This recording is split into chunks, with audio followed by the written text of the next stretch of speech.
La question des djinns n'est pas un mythe, mais une réalité confirmée par le Coran et la Sunna. Allah dit, en vérité, il vous voit, lui et ses suppôts, d'où vous ne les voyez pas. Sourate Al-Araf 7, 27.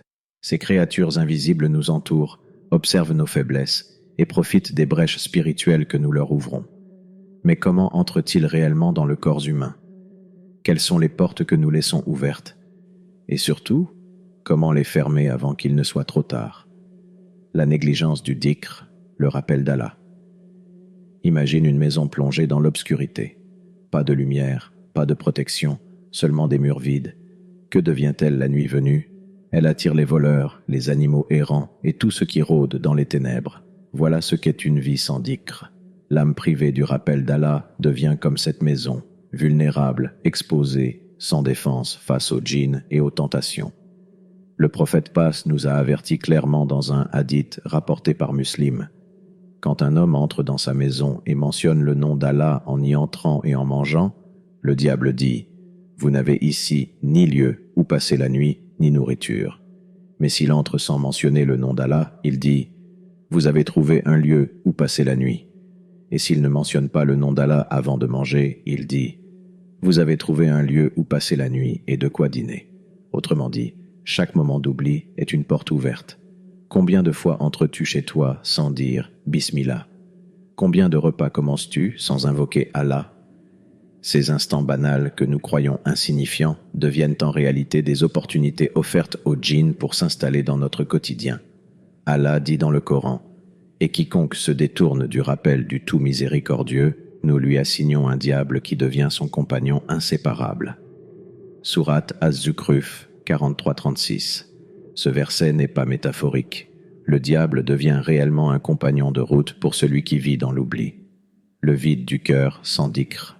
Le cœur humain a besoin d'être nourri comme le corps. La nourriture du corps, ce sont les repas. Mais la nourriture du cœur, c'est le dhikr. Sans cette nourriture, le cœur s'affaiblit, devient fragile et accessible aux influences invisibles. Ibn al-Qayyim expliquait « Le dhikr est à l'âme ce que l'eau est au poisson. Que serait le poisson sans eau ? Un homme qui vit sans dhikr ressemble à une proie qui marche lentement au milieu de prédateurs affamés. Les djinns ne se contentent pas d'observer, ils cherchent les failles et le vide spirituel devient leur entrée. L'histoire d'Ibn Taymiyyah est la force du dhikr. On raconte qu'un homme vint voir Ibn Taymiyyah en se plaignant de cauchemars, d'oppression dans son sommeil et d'une sensation d'être étranglé par des forces invisibles. Ibn Taymiyyah ne lui donna ni talisman, ni formule magique. Il lui dit seulement « Reste constant dans le dhikr d'Allah et tu verras la différence. » Quelques semaines plus tard, l'homme revint transformé. Son sommeil était paisible, son cœur rasséréné. Qu'avait-il changé? Rien, sinon qu'il avait rempli son quotidien de la parole d'Allah. La lumière du dhikr avait dissipé les ténèbres, la réalité des djinns et l'oubli d'Allah. Les djinns ne se nourrissent pas de notre nourriture physique, mais de notre insouciance. Là où il y a négligence, ils trouvent place. Là où il y a mention d'Allah, ils fuient.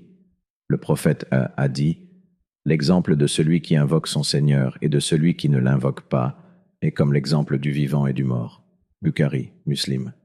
Si le dhikr est vie, alors l'oubli est mort. Et sur une terre morte, les parasites se multiplient. Réflexion pour toi. Arrête-toi un instant et réfléchis. Combien de temps passes-tu dans le silence intérieur sans une seule mention d'Allah? Tes trajets, tes repas, tes soirées, sont-ils remplis du nom d'Allah ou bien seulement de distractions? Et si tu pouvais voir ce qui se cache dans l'invisible, aurais-tu encore le courage d'entrer chez toi sans dire « Bismillah » ? Les effets invisibles du dhikr. Les paroles comme « Subhanallah »,« Alhamdulillah »,« La ilaha illa Allah » ou encore la récitation du Coran sont des barrières invisibles. Les djinns voient ces barrières comme un feu brûlant qui les repousse. Mais lorsque la langue et le cœur se taisent, le feu s'éteint et les portes s'ouvrent. C'est pour cela que les savants disent « Celui qui oublie Allah est oublié par son âme ». L'oubli d'Allah n'est pas seulement une négligence, c'est une invitation adressée à ceux qui veulent habiter ton cœur. Les péchés comme ouverture au djinn Allah, dit dans le Coran, et ne suivez pas les pas du diable, car il est certes pour vous un ennemi déclaré.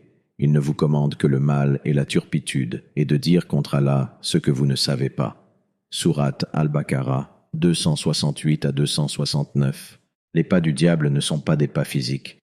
Ce sont des chemins de désobéissance, des habitudes de péché, des brèches invisibles qui se creusent dans le cœur de l'homme. Et une fois ces brèches ouvertes, les djinns trouvent un passage pour s'installer et influencer. Les péchés, des portes ouvertes. Chaque péché n'est pas seulement une désobéissance à Allah, c'est une clé donnée à l'ennemi. La fornication, l'alcool, les musiques obscènes, la colère incontrôlée, l'orgueil, l'envie, tout cela n'est pas neutre. Ce sont des signaux envoyés dans le monde invisible, comme une maison qui allume une lampe en pleine nuit pour dire « Entrez, les portes sont ouvertes ». Allah dit « Et ne vous approchez point de la fornication. C'est une turpitude et quel mauvais chemin. » Sourate Al-Isra 1732.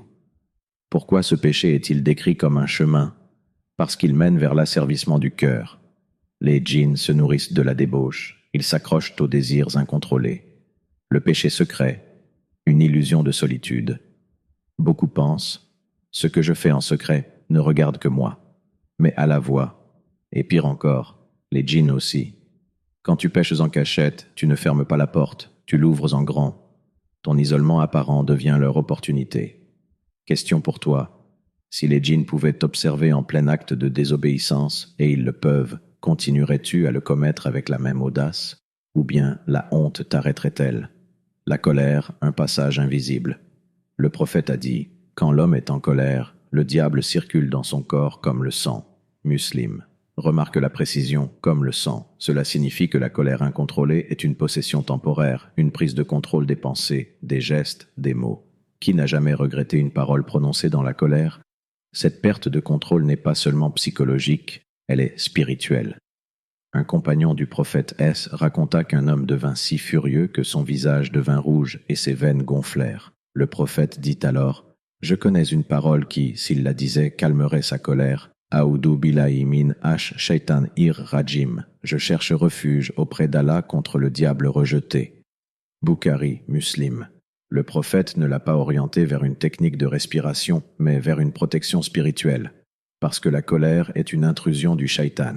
Les addictions, chaînes invisibles, regard de l'alcool, la drogue ou même les musiques obscènes, ce sont des drogues spirituelles. Elles ne détruisent pas seulement le corps, elles ouvrent des failles dans la conscience. Celui qui s'y adonne devient esclave de ses passions, et derrière ces passions, il y a des forces invisibles qui en profitent. Allah dit « Ô vous qui avez cru, le vin, les jeux de hasard, les pierres dressées et les flèches divinatoires ne sont qu'une abomination parmi les œuvres du diable. Écartez-vous-en afin que vous réussissiez. » Sourate Al-Maïda 590. L'abomination n'est pas seulement dans l'acte, elle est dans les faits, une perte de protection, une ouverture totale, l'effet cumulatif des péchés. Un seul péché ouvre une petite fissure, mais les péchés répétés créent des brèches béantes. Ibn al-Qayyim disait « Le péché entraîne un autre péché, jusqu'à ce qu'il devienne une habitude, puis une prison. Et dans cette prison, les djinns trouvent leur place comme des gardiens invisibles. Regarde autour de toi. Les personnes les plus enchaînées au péché sont souvent celles qui disent « Je ne comprends pas, je ressens un poids, une oppression, des pensées sombres que je ne contrôle pas. » Ce poids n'est pas seulement psychologique, il est spirituel. Interrogation finale. Alors, la prochaine fois que tu seras tenté de céder à un péché, demande-toi « Suis-je en train de commettre un acte isolé ou suis-je en train d'ouvrir une porte à ceux qui veulent m'asservir ?» La négligence de la prière. Imagine un soldat au milieu d'un champ de bataille. Les flèches pleuvent, les ennemis l'encerclent. Il regarde autour de lui. Pas d'armure, pas de bouclier, pas d'épée. Que peut-il faire sinon tomber? Voilà la réalité de celui qui néglige la prière. La prière est la forteresse du croyant. Allah dit, la prière éloigne certes de la turpitude et du blâmable. Sourate Al-Ankabut 29-45. Elle est ce rempart invisible qui tient les djinns à distance, qui protège le cœur de la corruption et qui nourrit l'âme de lumière. Sans elle, l'homme devient vulnérable, exposé, livré aux attaques invisibles. Le prophète X a dit « Entre l'homme et la mécréance, il y a l'abandon de la prière. » Muslim. Cette parole n'est pas symbolique, elle trace une frontière. Celui qui abandonne la prière franchit un seuil dangereux. Il se place sur un terrain où la foi s'affaiblit et où les djinns se nourrissent des fissures laissées par cette négligence. quand la prière est délaissée, regarde ta propre vie. Combien de fois la prière a-t-elle été repoussée pour un repas, pour une série, pour un rendez-vous insignifiant?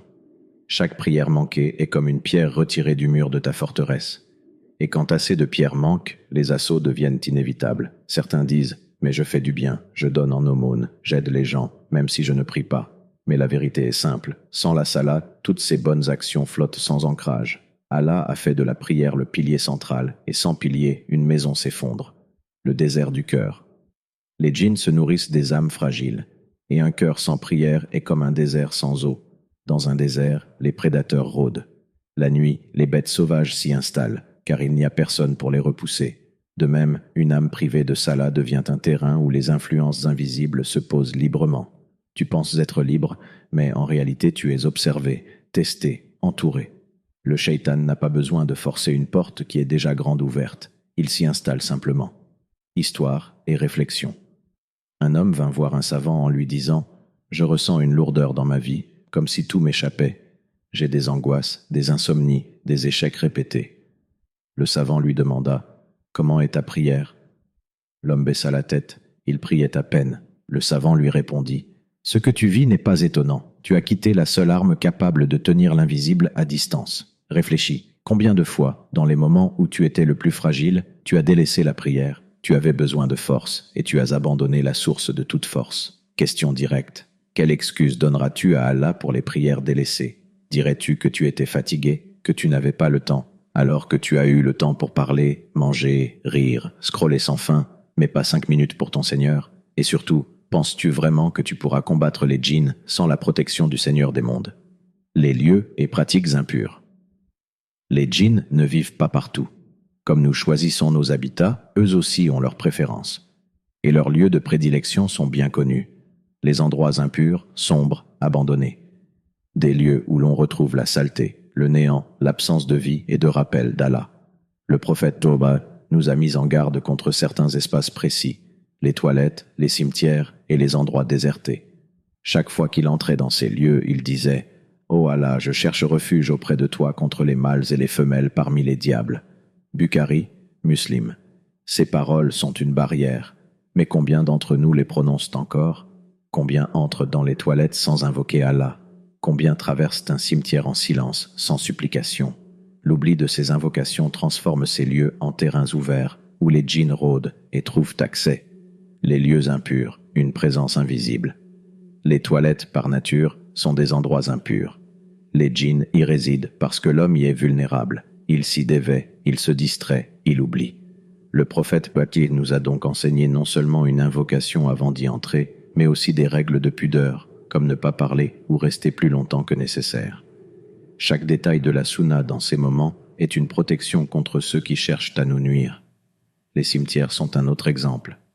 L'islam nous ordonne de les visiter pour nous rappeler de la mort, pas pour y pratiquer des invocations interdites ou des rituels.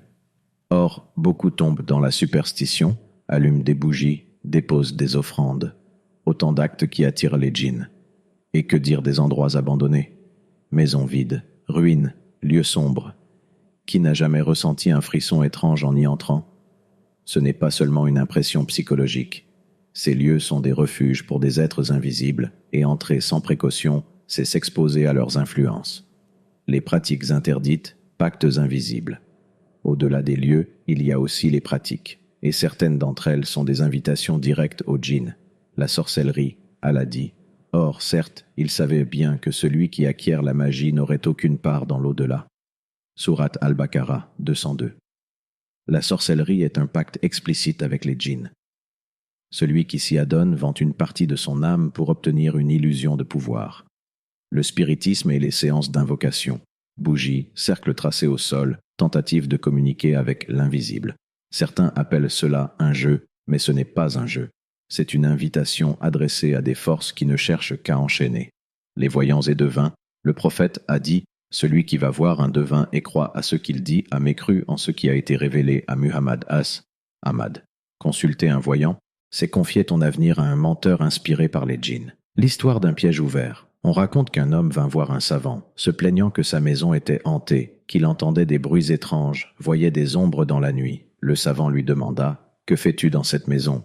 L'homme avoua qu'il y organisait des séances de divination juste pour s'amuser avec des amis. Le savant lui répondit: « Tu n'as pas été attaqué, tu as été invité. Et ce sont tes propres mains qui ont dressé la table pour ces invités. Repens-toi, car c'est toi qui leur as ouvert la porte. » La leçon à retenir. Les djinns ne forcent pas toujours les portes. Souvent, ce sont les hommes eux-mêmes qui les ouvrent, par oubli, par négligence ou par curiosité. Les lieux impurs et les pratiques interdites ne sont pas de simples détails. Ils sont des appels dans l'invisible, et celui qui les fréquente ou les pratique devient une cible désignée. Les djinns peuvent entrer, oui, mais Allah nous a donné les clés pour fermer les portes. Le dhikr constant, l'éloignement des péchés, la régularité dans la prière, le respect des invocations enseignées par le prophète. Allah promet: ceux qui disent « Notre Seigneur est Allah », puis se tiennent droit, les anges descendent sur eux. N'ayez pas peur et ne soyez pas affligés. Réjouissez-vous plutôt de ce paradis qui vous était promis. Sourate Fusila 41-30. Question finale pour le spectateur. Aujourd'hui, veux-tu rester une proie facile pour les djinns ou veux-tu devenir un serviteur protégé par Allah?